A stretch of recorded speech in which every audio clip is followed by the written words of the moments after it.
Is EVOS gonna be able to just go for these pickups again and again? And can Fnatic Onyx have an answer to all the suppressions? Can they beat their worst nightmare? That's the question. Ladies and gentlemen, game number 6. With the gods bleeding, with things looking, turning up for the people's champions, EVOS glory. Are we looking at a possible game number 7? As we are still match points, however, for the defending champions, Fnatic Onyx. Let's get into the land of Dawn. Expect a clearing battle in the early game where the Baksha will have in the lead. The Baksha Angela combo, again, all strategies coming back here in the toughest of situations. With the mobility, they're going to be able to outmaneuver EVOS, but later on, against the X-Borg, against the carry as well, there's a ton of true damage. It's going to be a big problem for Kairi to try and sustain through. It's already very early on, getting shut down by that shield unity. First blood for Kairi. I was actually curious as to how they're going to go in for these engages. Wait a minute, Clockhood. Dashing forward, a very risky play, but he is able to survive. But back to the point, right?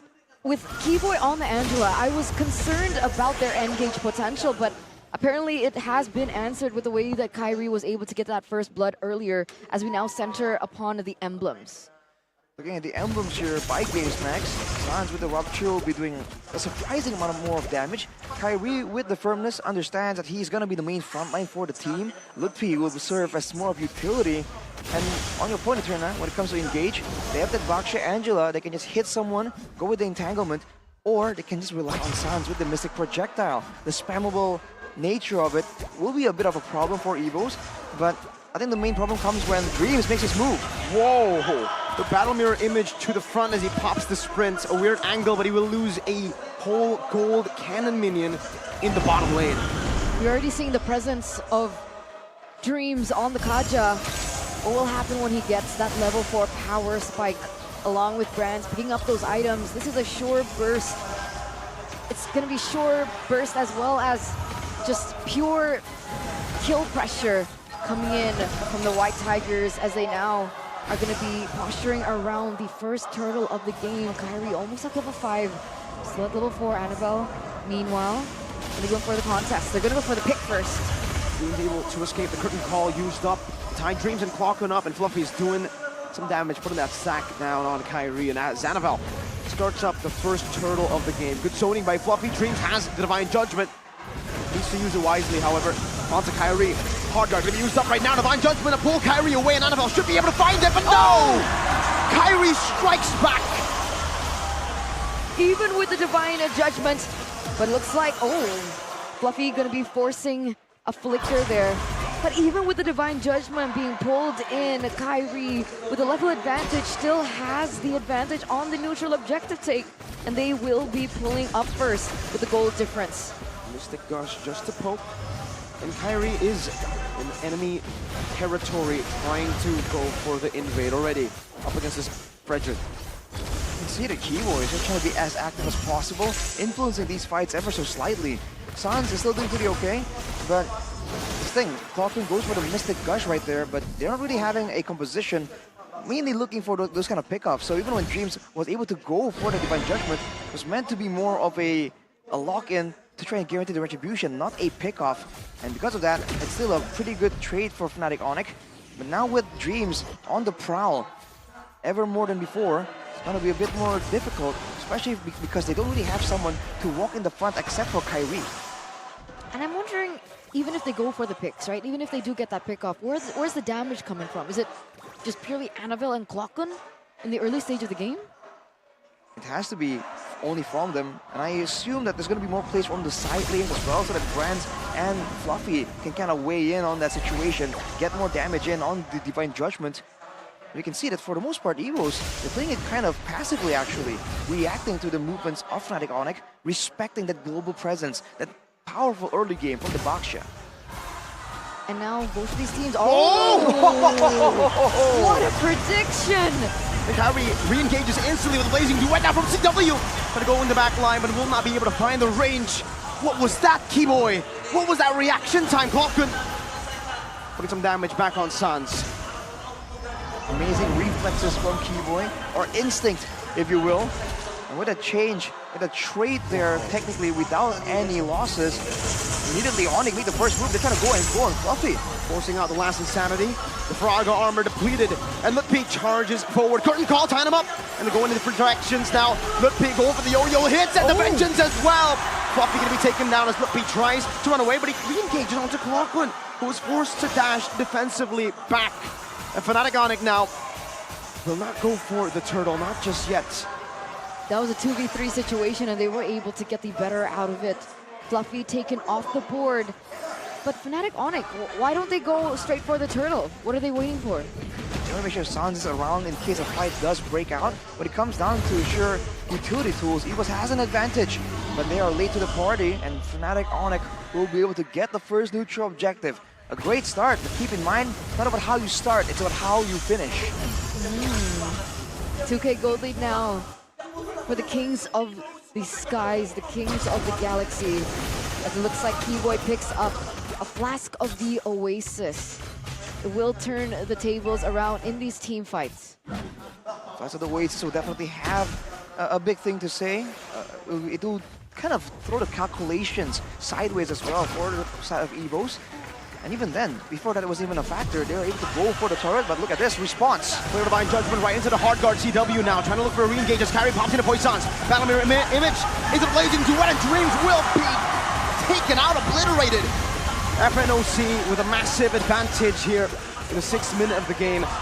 Looking for the siege in the bottom lane with Clockman stealing away the Mystic Gush. That will be able to zone them away, but he's standing in. DOT and overtime damage. He's recalling. Lutpi cancels it out. The Terrify out to disengage. The vengeance from Lutpi and a curtain call ties them up. Fnatic Onyx collapse in the bottom lane. Clockun is down. The sandwich play works out for Fnatic Onyx with 2 members taken down in that exchange with the price of none. That exchange from Dreams with the Flicker Divine Judgment did not pay off. And turns out CW was able to get a lot out from it. A tower in the bottom side, 2 assists as he's looking for more items to get to that power spike. In the meanwhile though, on the top side, Fluffy was able to actually equalize in the turret game. Great news for EVOS, but they're still on the back foot. Same thing applies though. The longer this game goes, the more there's ways for EVOS to try and find their way to claw back to victory. Especially with a tool as powerful as Divine Judgment in the hands of someone like Dreams. They're gonna keep their eyes out and wait around. If they want to play the macro game, it will still be able to be maneuvered, manipulated by them. But now you can see EVOS always first to the party. Let's see if they can finish it, right? We can see that Kyrie is at level 10 already. So Dreams, he needs to pull out a miracle. Look for a proper play to get the better in this Retribution battle. Lutpi throwing Annabelle away. That's a hard guard CW going back to the battle mirror image that he plays down Lutpi. With the Frog armor with the curtain call as well. Dreams gonna be isolated there with a Blazing Duet now. CW spacing so well. Calvin Winata, my goodness. Dreams wasn't able to utilize the Divine Judgment. Did you see that spacing? Oh my lord. Beautiful spacing for sure. It's not just the HP, the shielding, the healing, it's also the movement speed boost. And in the hands of someone like Calvin Winata, that small movement speed addition is enough to swing the balance. Of course, great moves from Lutpi as well, zoning away both Annabelle and Fluffy. The key players here for EVOS' composition when it comes to contesting ground. The fact that they had to back away so fast means the rest of the team needs to back away with them.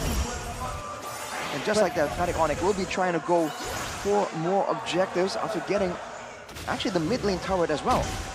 If you take a look at the items, with the War Act and the Brutus Breastplate, this is one of the biggest power spikes for Lutpi, having both the big movement speed and the damage to really chase anyone down. And now it looks like Brands is just a second away from his 3rd item. That power spike from the carry to be able to combo that in with the Divine Judgment from Dreams. And if you look at Sans here on the gourd, Ice Queen's one's very early, less damage technically compared to the glowing one, but all the utility that they very desperately require as Kyrie rolls in for a play. Sandwich maneuver, Dreams gets spotted on the bush as well, and now gets isolated from the team. Fnatic Onyx are going to capitalize on this moment. Dreams cannot even use the Divine Judgment in time. Well played, Fnatic Onyx. attacking from different angles to isolate one, and EVOS Glory had to sacrifice their roamer. They push the tempo and they push the pace. They look for a pick just as CW gets that golden staff, right? So that 3-item power spike for the Claude finally hit, and it looks like they're looking for more. And Lippy is taking advantage of it. Annabelle! Slay to the bottom lane, blazing duet from Calvin Winata! But it's Lippy who claims the double. The gods, the kings of the skies, they are picking up where they left off. And in this 10th minute of the game, they have slain 2 mortals with a 7k gold lead, looking to make it a 7k. EVOS losing more and more control as the game goes on. 8k gold lead for Fnatic Onyx. And the speed, man, is a deadly weapon in the hands of Fnatic Onyx. Cutting off EVOS from the safety zones. Doesn't matter if you have a suppression, a divine judgment, when there's no safe area, there's no team to pull the victim to. With Fnatic Onyx arriving behind them. They've been so good at taking that kill pressure away. Dream still at 0-3-0. Imagine on one of his signature picks. They have not been able to make it work. But mind you, ladies and gentlemen, we have been in this position before. 8k gold lead now for Fnatic Onyx. It still needs finesse if they want to finish this off. Well, the big difference is damage output. Earlier we saw that Fnatic Onyx later in the game kind of loses out on it, but with a Claude approaching the final item, already with the Wind of Nature, and with the glowing one ready for Sans, there's a ton of high ground pressure. Annabelle takes the first Mystic Projectile. And so Fnatic Onyx are waiting for a chance here. With the First Lord, remember, there's still a chance at the siege working, but it seems EVOS Glory have enough wave clear to deal with it for now. Fnatic Onyx unable to get any base turrets, not with the First Lord. It's back to just controlling and increasing that gold advantage even more, and especially the level advantage as well. Once the next Lord comes around, if Kyrie can secure an insane level advantage, already approaching level 15 here, it's going to be a great situation for Fnatic Onyx to be in. Great security in securing that Lord, but also great team fight potential if they can make sure that they keep the gold differential increasing. The crowd is silent, ladies and gentlemen. Everyone is watching in suspense. EVOS fans, their eyes are locked onto the big screen as they are antsy, they're frantic in suspense of what will come next. Dreams gets engaged on Mystic Gush, not able to take him down right now. Last Insanity to the backline as he gets caught by the curtain call, but he uses the second part of that Last Insanity to still escape. And it's all Fnatic Onyx. EVOS have only been able to react. And it's a great situation, especially from Fnatic Onyx, because they can just keep going for plays like this. They trade half their HP bars, but Keyboy, the health dispenser, is literally there. Just top everyone up for a rinse and repeat. So even, especially in those neutral objective fights that EVOS Glory have always been so solid, so good in, they're losing out in ways to just outplay Fnatic Onyx. But now it looks like EVOS are up to something here. They're trying to control their orange buff. And remember, if Keyboy goes in for a split, EVOS might go for the launch, but it also could be a trap. So it's just the mind games, the chess match in the game that is happening between both of these teams so far. But you can see that Fnatic Onyx, they have their eyes on the prize. They have that Lord as their next moment. I think right now for EVOS Glory, the CC ultimate also plays a big role here. It just exacerbates the damage output from the side of Fnatic Onyx, and it also locks in the two heroes that want to go in and out, hide in and out of danger, forcing them to stick around, to be gunned down by CW, to be melted down by Sans. The next objective falling into their hands with a Holy Crystal in the hands of Keyboy. I think Onyx are prepping for a massive play to seal the deal. And EVOS, they secure some utility. Clocken with the Winter, can they find a big play, a big opportunity to save this game? Match point EVOS.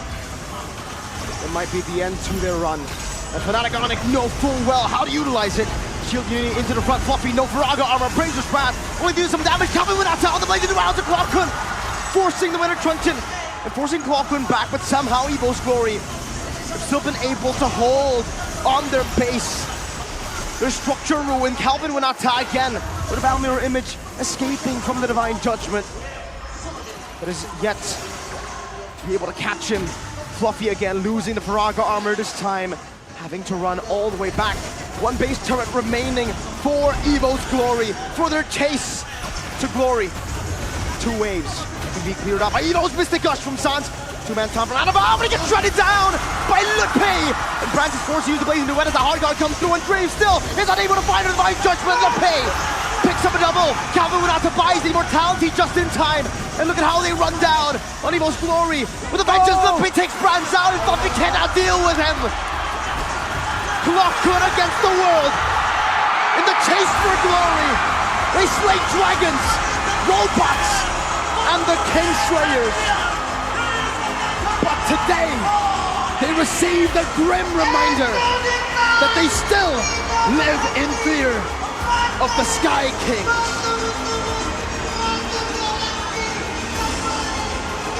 Trialed and tested, doubted, challenged, punch after punch, foe after foe.